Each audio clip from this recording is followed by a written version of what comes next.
Hello everyone, welcome to the program. This is Politics Today live on Channels Television. I'm Sean Kimale in Abuja. We continue with our countdown ahead of the 2023 general elections, and it is 57 days to the election officially, and we're looking forward to that election and anticipating some of what may become a very major decision from Nigerians in electing the next leaders that will govern this country going forward. So get your PVC and make your votes count. Today, President Muhammadu Buhari was in Kogi State in north-central region of the country, and it does look like he was in a happy mood. As far as the host governor was concerned, the governor was happy with what he saw on the ground when he commissioned some projects executed under the governor Yaya Bello Tunel. He commissioned legacy projects executed by the administration in different parts of Kogi State. The president, who arrived at Okene town around 10 a.m., commissioned the Agaza Ogboro Road. The president also proceeded to commission the 300-bed space reference hospital in Okene, after which he inspected the medical facility that houses the Sigma Prime magnetic resonance imaging machine, CT scan, and other medical equipment. Just before the president landed in Okene town, there was an explosion which rocked the palace of the Oyinoi of Ebira land. That explosion left 3 persons dead, following what authorities are saying they're still investigating what could be the real cost of the explosion. Police operatives of the anti-bomb unit were at the scene of the incident when Channels Television visited. But some pictures from the palace, from the inside of the palace of the Oyinoi of Ebira land, showed how windows are shattered and part of the property in the palace were being destroyed by that incident. And of course, it was obvious also the burning of persons in front of the palace. We would therefore want to warn our viewers that some of the pictures that you may be seeing on your screen could be some disturbing ones there.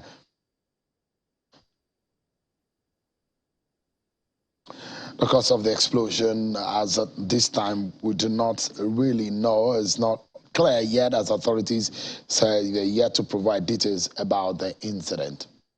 Tonight, we'll be following up on the killing of the Lagos lawyer, the pregnant Lagos lawyer who was shot dead in Lagos on Christmas Day.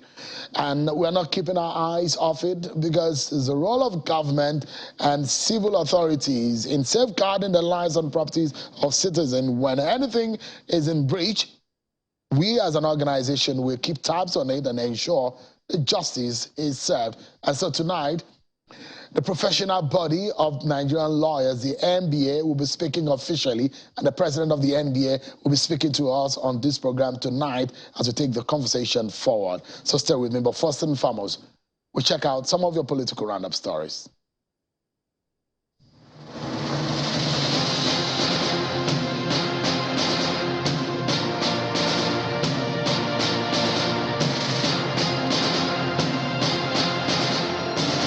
The presidential candidate of a new Nigeria People's Party, Rabiu Kwankwaso, says his government will give priority to education and youth empowerment as a means of rebuilding the country if elected president. Addressing journalists in Gusau's Zamfara state capital, Mr. Kwankwaso says the problems confronting the country are direct consequences of poor education, which has resulted in poverty and unemployment among the youth, and promises that his administration will address the challenges if voted into power. We noted that there are about 20 million children who are out of school. So we are building 500,000 classes for them. In 4 years, we have to motivate everybody to go to school. The newly appointed Director General of the Obidati Presidential Campaign Council, Mr. Aki Oshuntoku, is asking members and supporters of Labour Party across the country and in the diaspora to continue their support for Mr. Peter Obi until victory is achieved. Addressing a news conference in Abuja, Mr. Shutoku, in his acceptance speech as the Director General of the Obi Dati Presidential Campaign Council, says the future of Nigerian youth is better guaranteed under an Obi Dati presidential ticket. Mr. Oshutoku adds that under his leadership, the Obi Dati Presidential Campaign Council will continue the tradition of engaging with politics devoid of acrimony and to always push for issue-based campaigns. I'm confident that under my leadership, the campaign will excel. Challenges will surely come, but we will surmount them as one united family. The Governorship Election Petition Tribunal sitting in Ado-Ekiti has upheld the victory of the candidate of the All Progressive Congress and Governor Biodun Oyebanji in the June governorship election in Ekiti State. The three-man tribunal, chaired by Justice Wilfred Upochi, states that the allegations of election rigging, veiled trading and procedural violations raised by the candidate of the Social Democratic Party, Shegwoni, are vague and unspecific. The tribunal equally strikes out the request for disqualification of a deputy governorship candidate of the APC for alleged certificate forgery, saying the issue was not brought up within the expected 21 days period legally allowed, and raising new facts and pleas midway would amount to breach of process. The tribunal also says signing of Oyebanji's nomination form by Yobe State Governor, who acted as a national chairman of the APC, Mimalabuni, is immaterial since the candidate and his running mate was validly elected at the primary election. A youth group under the auspices of PDP New Generation has organized a symposium for youths across 44 local government areas in Kano State to create awareness on collection of permanent voters' cards ahead of the 2023 general election. Addressing the gathering, Senator Shehu Sani urges the youth to collect their PVC and vote for the presidential candidate of the party as president. The unifying ingredients of the party is the selling point of the party. And we are very much hopeful that Nigerians will come out en masse and vote for Atiku Abubakar. The embattled former spokesperson of the Labour Party, Mr. Bayomi Arabambi, has been reacting to the appointment of Mr. Akin Oshutoku as a DG of the Labour Party Presidential Campaign Council. He spoke to a correspondent in Abeokuta, the Ogun State capital. If we say we are pan-Nigerian, and for God's sake, we should be able to enjoy the pan-Nigerian convergence of love on Labour Party. But this is what we are just being betrayed. This is what we are, playing with, simply because some people ask money and they are throwing around, in the corridor of a national secretariat. And there you have it. You've been served with your political roundup stories. Now, let's get to our very first conversation tonight. The outrage over the death of Bolanle Rahim, a Lagos pregnant lawyer, is increasing by the day. But today, the Lagos State Governor, Babajide Sanwo-Olu, met with the Inspector General of Police. There, he got commitment that there will be no cover-up in the investigation and prosecution of the culprits involved in the murder of the late lawyer, Mrs. Bolanle Rahim, who was killed on Christmas Day by a police officer. The governor said the outcome of the investigations of the case is very important to the government and people of Lagos State, stressing that the people deserve to know the process leading to justice for the victim. Take a listen to the governor and his host, the Inspector General of Police.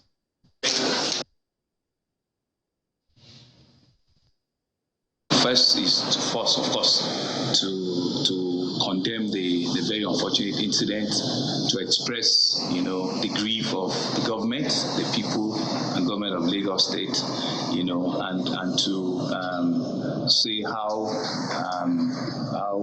very unfortunate, and at this period in our time, to have an incident like this, whilst we ensure that nothing is left undone, no cover-up of any sort in this particular case, and that the full arm of the law is put in place to ensure that the officer that is apprehended that he face the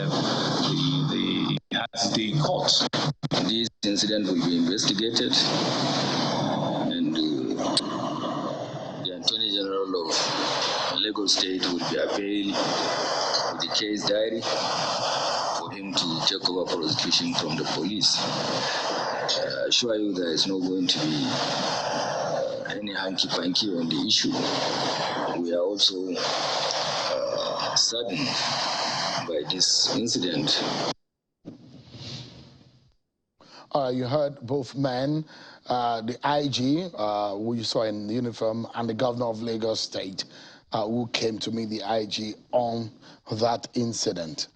Well, the Association of Nigerian Lawyers, that's the NBA, is very unhappy with the situation. This is not just only one of the death of many of, this is just one of the many deaths of the members of the legal profession. And some lawyers have pointed out in the past, especially someone like Professor Chidion Dikalu, that it does look like the legal profession is being targeted in some of the killings that we are seeing in the past 24 months in the country. And tonight, we'll be getting reaction from an official speech from the Nigerian Bar Association. The president of the Nigerian Bar Association, Mr. Yakubu Mekio, joins us live virtually from Kogi. Thank you so much indeed, Mr. President, for joining us tonight. Let me first and foremost get the official response of the NBA on this matter. Well, thank you very much, Sean, for having me this evening. Of course, for the Nigerian Bar Association, 2022 Christmas is everything but merry. There was no merriment for us as an association, of course, for the obvious incident of the killing of Bolanle Rahim on Christmas Day on her way from church. That killing, to say the least, is barbaric. That killing is wicked. That killing is callous and is evil. There was no justification whatsoever for the taking of the life of Bolanle in the manner that it happened. Of course, the only way that a person's life, a citizen's life, can be taken must be through the due process of law. That couldn't have been the due process of law. So the Nigerian Bar Association is really saddened. The Nigerian Bar Association is actually bleeding because of what has happened to Bolanle. And not only Bolanle, we've been dealing with issues of attacks on the lives of legal practitioners in the recent past. In fact, like you said, Professor Odinkalu wrote something on that, and we all couldn't agree with him more, because it appears to us that the legal profession is under specific attack. And so we are all saddened about it. And let me use this opportunity perhaps to also extend the condolences of the Nigerian Bar Association. We've had our members from the branches in Lagos be with the family of the deceased. We've extended our condolences. I reached out to the family of the deceased. I've spoken with the sister of the deceased and the brother-in-law, and extended the condolences of the Nigerian Bar Association to the family of the deceased, and also to pray for the repose of the soul of our dear colleague, and for God to grant the entire family the fortitude to bear this loss and to wade through this challenging time.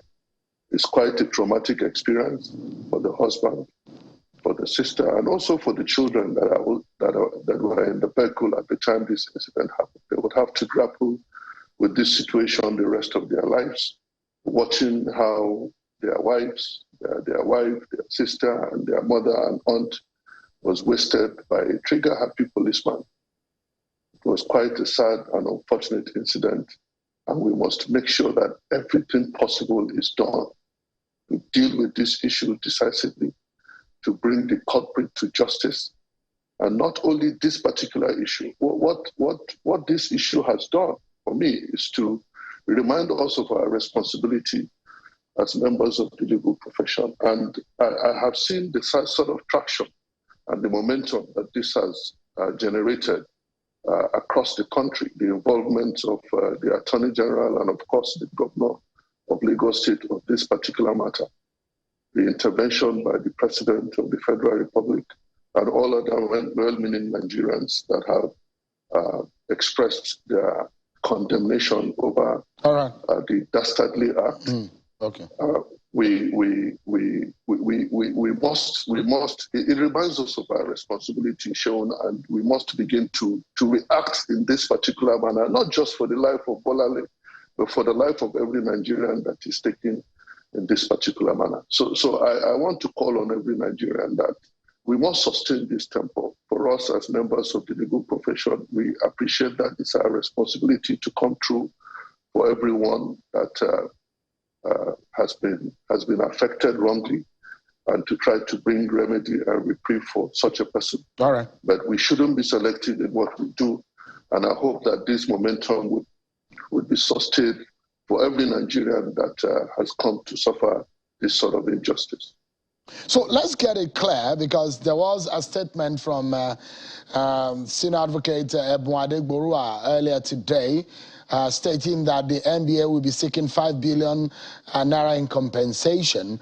But I guess that is also in conjunction with your office and the Ikeja branch, which the late Mrs. Bolanle Rahim belongs. But give us the official position of the national body of the NBA. Are you filing a civil suit in this matter, seeking the compensation? And we understand that you want to also join in the monitoring of the trial, which is the criminal aspect of the prosecution of this matter. So let me say first and foremost that the Nigerian Bar Association is not leaving any options available to us at all. We are keeping all the options on the table.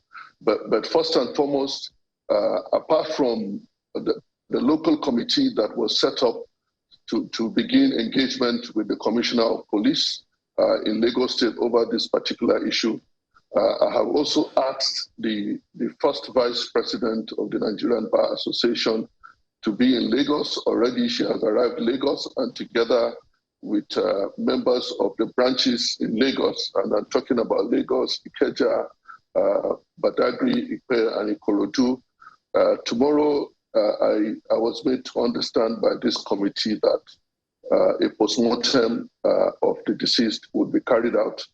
They would be there, first and foremost, to be a part of that process, and also visit the family of the deceased to condole with them.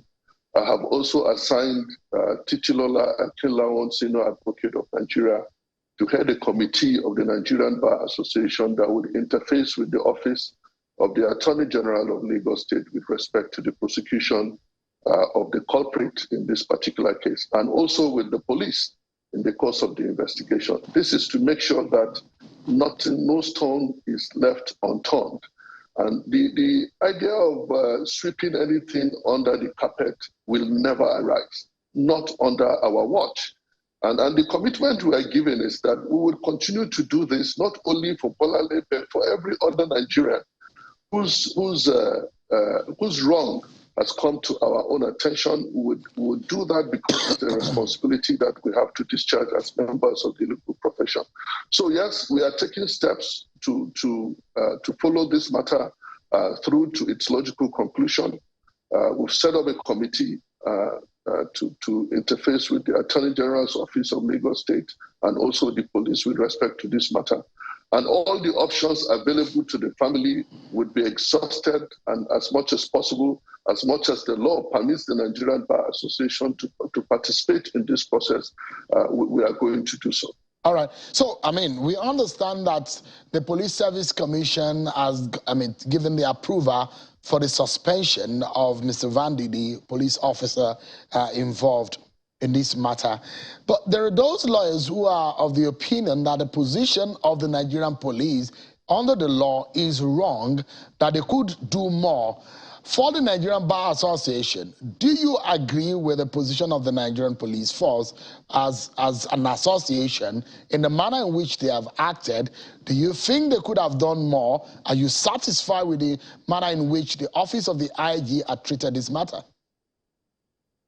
Well, let me tell you, Shaun, we have some suspicion about how this matter is being handled right now by the police. I listened to the first public relations officer yesterday when he was at your program, And he talked about certain processes that have to be followed because before the investigation will commence and all of that. I do not agree with that because that does not represent the position of the law. Of course, if you look at the provisions of the Police Act 2020, if you read Section 96 of that Act and also Section 103 of that Act, it is very clear that once a police officer is accused of having committed a particular crime, and in this particular case, the suspicion is that of murder, there is nothing that can be interpreted in that act as not allowing for the prosecution of that police officer or subjecting the prosecution or investigation of that police officer to certain internal mechanisms of the Nigerian police. Of course, I do not agree that the Nigerian public would have to wait for this police officer to go through the internal procedure or mechanisms of the Nigerian police to first dismiss the officer before he can be investigated and prosecuted. I don't agree, and I see some lackadaisical attitude in that respect. And if that is what they are doing or they are saying, it creates a lot of suspicion in our minds. And I say this because once you allow time in this manner to pass, then so many things can happen. And don't forget, already there is this story that is making round about the possible involvement of this same person who is alleged to have taken the life of Bolanle, his involvement in also the killing of a customs officer, sometimes in mid-90s, somewhere in Mina, and the trial of that particular person was frustrated, was aborted. We don't know what happened, but the person who is volunteering. Well, it seems that there seems to be some freezing of a connection with the learners sick there. The Nigerian Bar Association president, senior advocate Yakubu Chinoko Mekiao, speaking to us on the scenarios surrounding the death of the Lagos lawyer, Mrs. Bolanle Rahim, where the governor of Lagos State met with the Inspector General of Police, and he's been responding to some of the scenarios that have played out since that time. But I mean, I don't know if we've gotten the connection back. Okay, we seems to be having some difficulties in the connection. But of course, as soon as we are able to get the learner sick back into the conversation, there are also concerns about what is played out 2 years ago in Nigeria, the outrage and the agitation over the activities and the civic engagement of the Nigerian police force and uniformed men against unarmed and civilians in Nigeria, and perhaps the killing, extrajudicial killings of many Nigerians attributed to the force, which caused an outrage and the popular NSAS protest. Perhaps there is a lesson that we have learned. What about those 5-point demands made by the young people who came out to protest at the time? Have we really learned anything from that incident and that scenario? I mean, there's a popular proverb that says, lightning does not strike in the same spot twice. But does it look like we're having that kind of scenario play out? You heard the NBA president speaking about responding to what the Force Public Police PRO was saying yesterday. I'd like you to listen to that statement again. The policemen who fired Ganiyu are in Panti, as I speak with you. They are in Panti, and the matter has been investigated. But you know, at times when we have issues like this, let me quickly say this. The family of deceased at times always slow our processes down. In the situation where some people prefer negotiation to legal actions, if they say, okay, we want settlement, amicable settlement, it's going to be unfair to that man who is the suspect now to say, okay, you want to settle amicably, then you want to charge him, with all, you want to dismiss him. He's going to be tantamount to job with your party. So I think people need to understand pressures at times we face. If you want to prosecute, even to the rank and file, you want to prosecute anybody, you must, is either you dismiss the person or you suspend the person before the case is charged to court. So in his own case, the first step is he has been identified, he has been detained, investigation has been carried out, an interim report has been forwarded to us in Abuja, and we have written to Service Commission recommending that this officer, then the ASP, should be suspended so that every other legal procedures can go on unhindered. But in this case, this particular case, this extant case, we are going to make sure justice is done. The case, of course, will go to court. And don't forget that the Lagos State government too has shown interest that the AG will lead prosecutions. We don't do anything with impunity. Yep. If you commit an offense as a policeman, you pay dearly for it. Nobody will tolerate that. And the law, the Police Act is clear about it. Constitution is clear about it. Criminal laws are very clear about all this. All right, then, you have the first public PRO there. Now, let's get back to the NBA president. And perhaps this is where I'd like us to anchor on this topic tonight. Mr. Mikiel, have we learned anything from 2020 when the NSAS protest ravaged our streets and engulfed our street, rather? Is this scenario making a fool of us as a people? Have we gotten any wisdom, any lesson learned from this? There were 5 demands that were made by the young Nigerians who took to the street. And it does look to me that the proverb of lightning does not strike on the same spot twice. We're experiencing this thing over and over again. Should we allow this to go on? With the NBA under your watch, allow this to go on?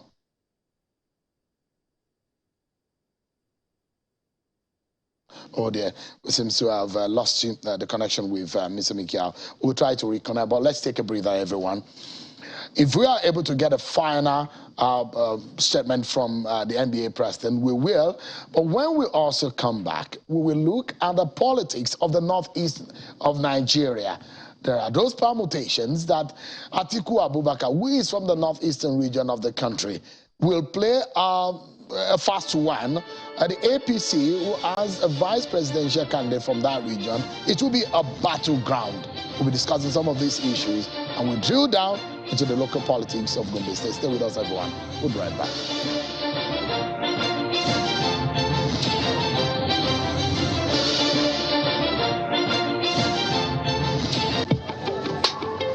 This is what they call 21st century.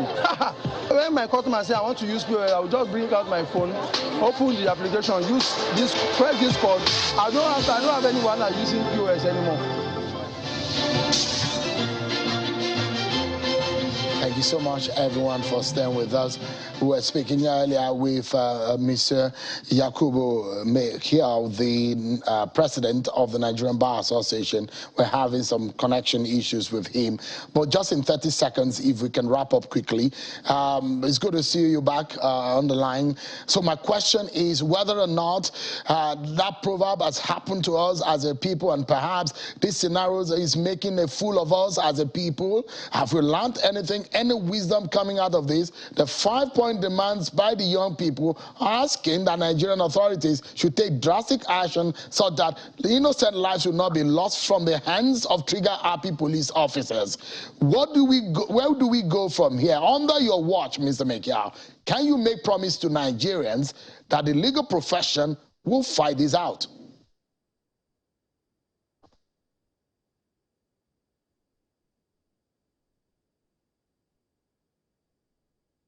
Oh dear, we've tried. Well, let's move on now. Let's look at the politics of 2023 and what could be a major battle on the front line with the political parties. 18 of them are gunning to get the presidential seat from the APC. The APC is the ruling party. President Buhari will not be returning to office. He would have spent his 2 terms in office. But the crucial point is that there are battleground states. And there will be a battleground region. The Northeast is going to be one of them.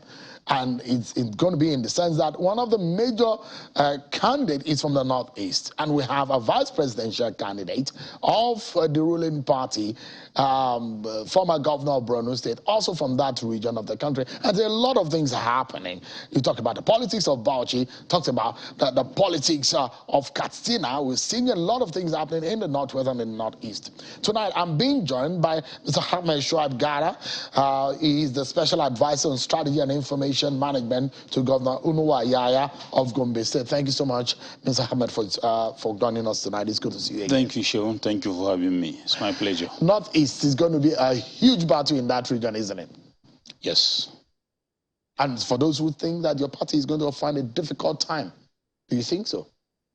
Well, as it is, like you said during your introductory position, that we have the former governor of Borno State, who is the vice presidential candidate of the APC. And also we have a former governor and a former vice president of the Federal Republic, the person of Atiku Abubakar, who happens to be the presidential candidate of the PDP.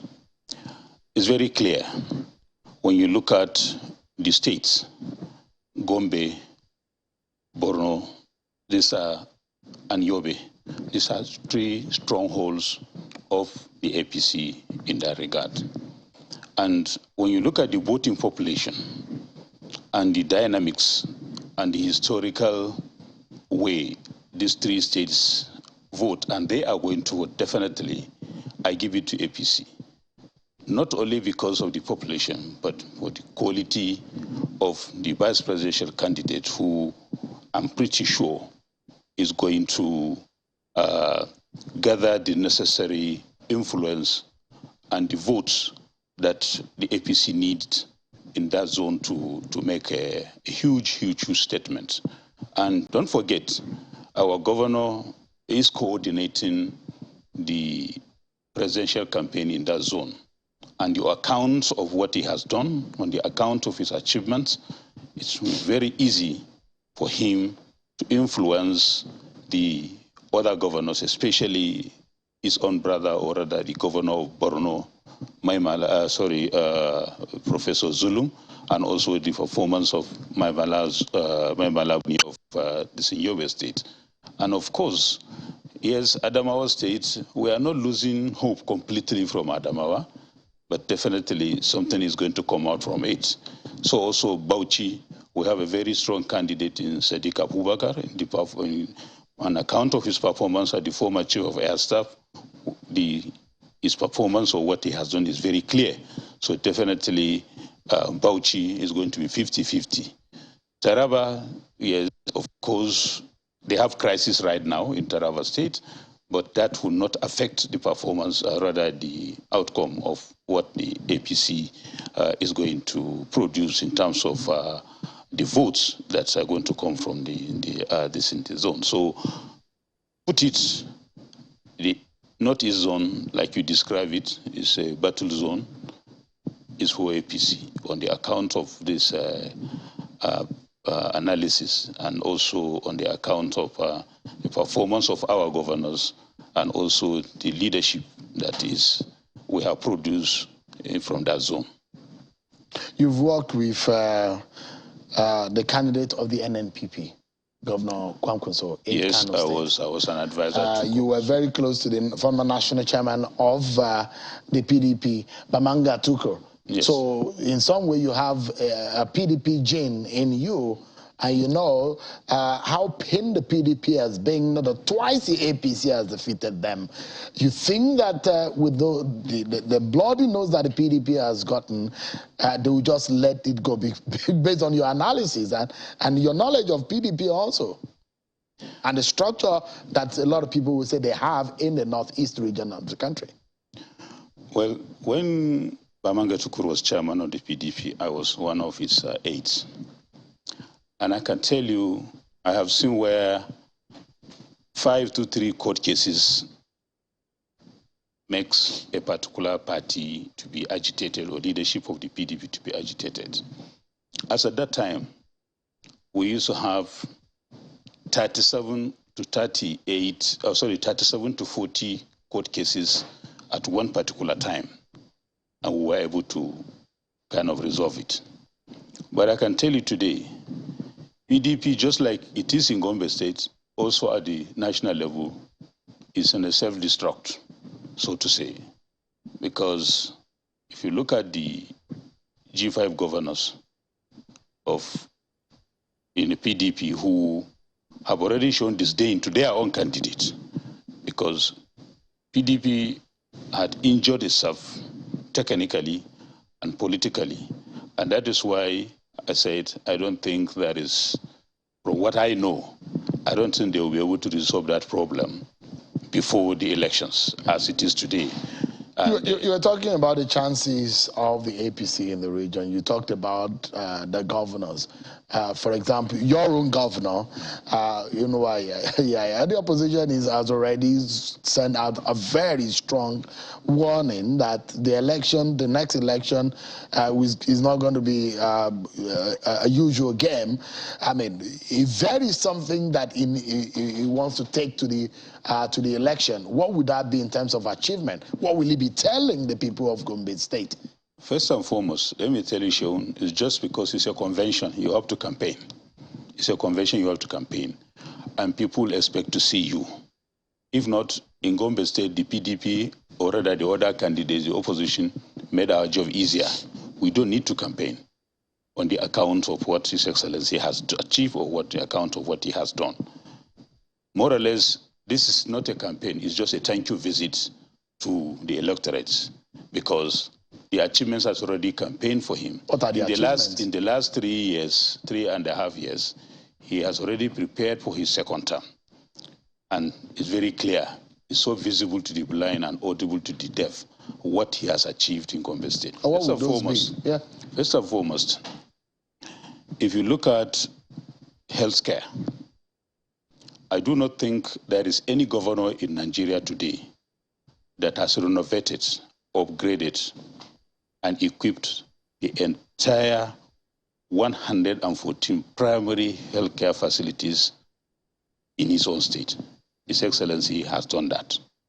When you look at education, he declared a state of emergency in education. And in that declaration, he tried to take it bit by bit.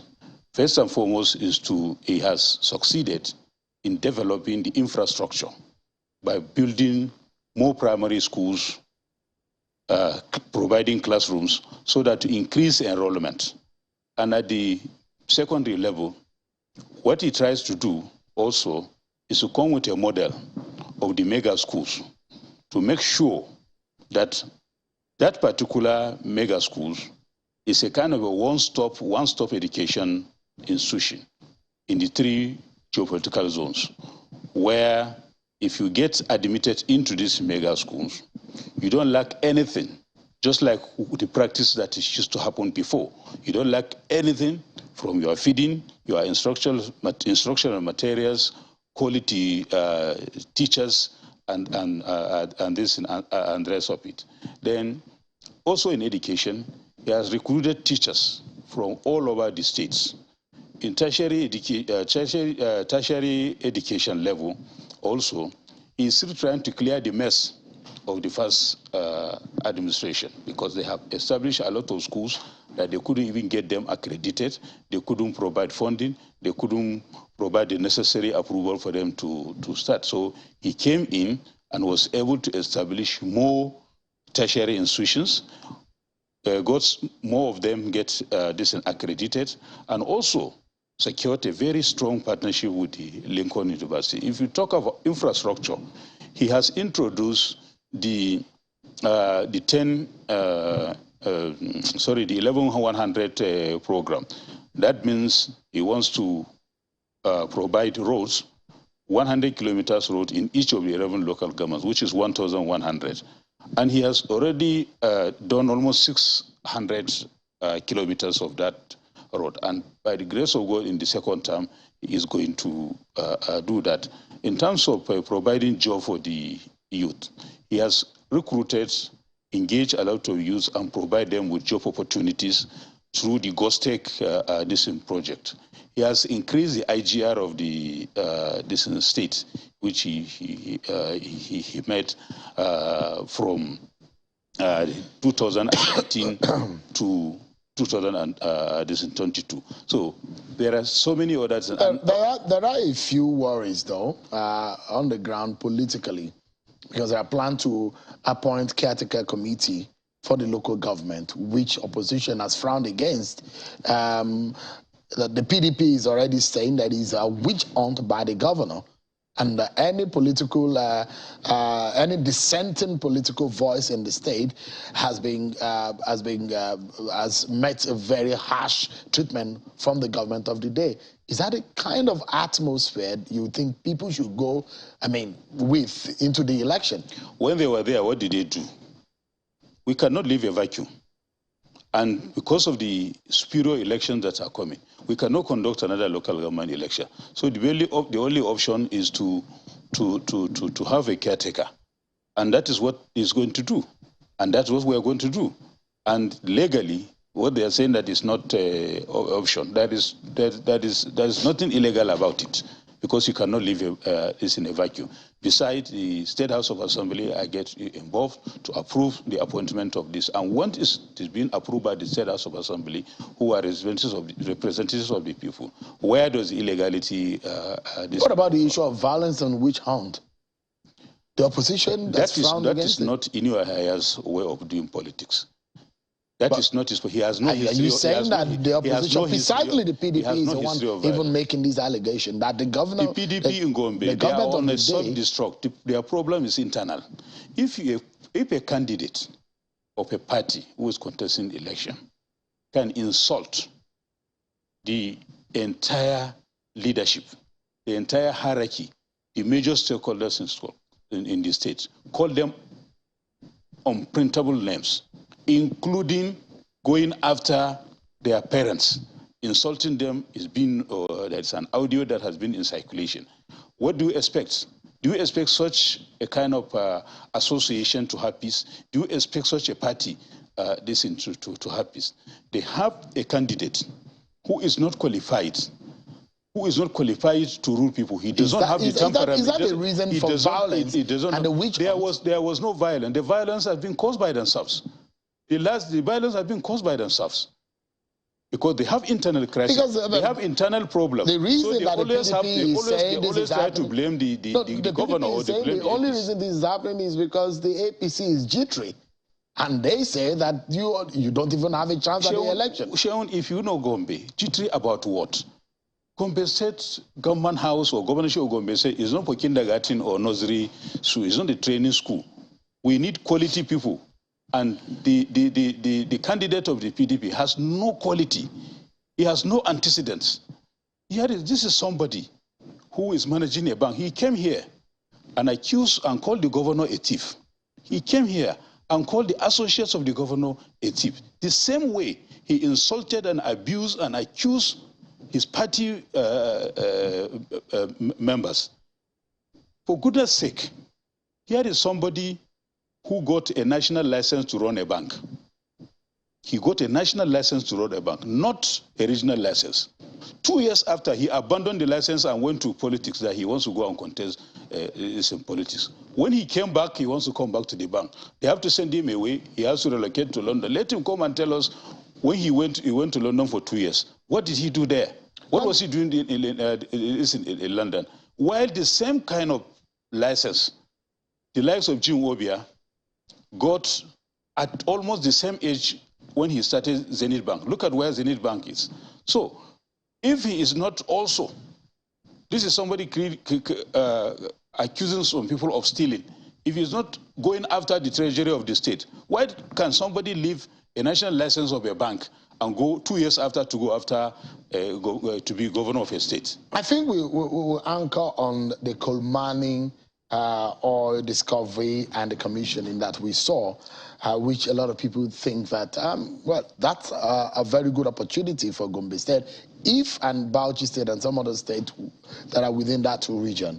But you are one of those who have voiced out in that respect, and now there's been a controversy. What really went wrong?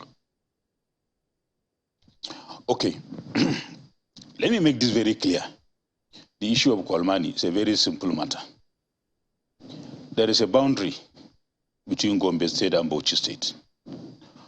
Kolmani oil well, as it is located in Gombe State. It wasn't located in Bauchi State by any measure. Kolmani 1, oil well. Kolmani 2, oil well. Kolmani 3, oil well. Kolmani 4, oil well.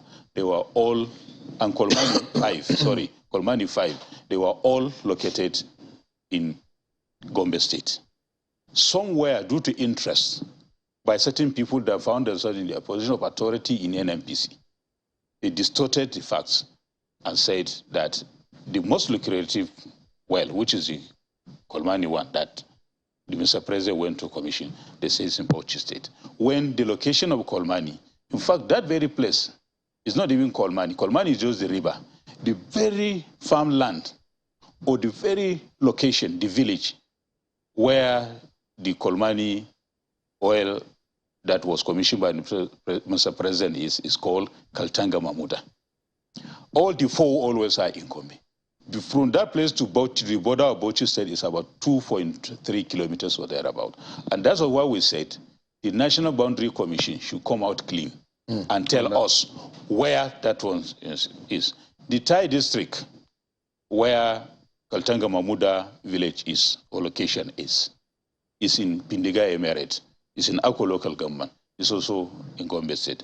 And we even said that INEC themselves, they have polling units. Those polling units that are in that area, they should come and say, are they in Bauchi State or they in Gombe State? So the locals that are there, we are trying to manage them as it is now. Just a few days ago, His Excellency made it clear that the Gombe State government are going to pursue the development of the Kolmani oil well. All the farmlands that they took there, they took them from them in the name of creating access road. I'm very sure that we'll see you again after the election, so we'll be able to review the outcome of the election. But I must sincerely thank you for coming tonight, Mr. Ahmed Shoaib Gara. He's the Special Advisor on Strategy and Information Management to Governor Unuwa Yaya of Gombe State. Thank you so much indeed for coming tonight. Thank you, it's my pleasure. We appreciate it. But that's our show for tonight, everyone. Many thanks for watching. I'm sure Kimale. God bless Nigeria.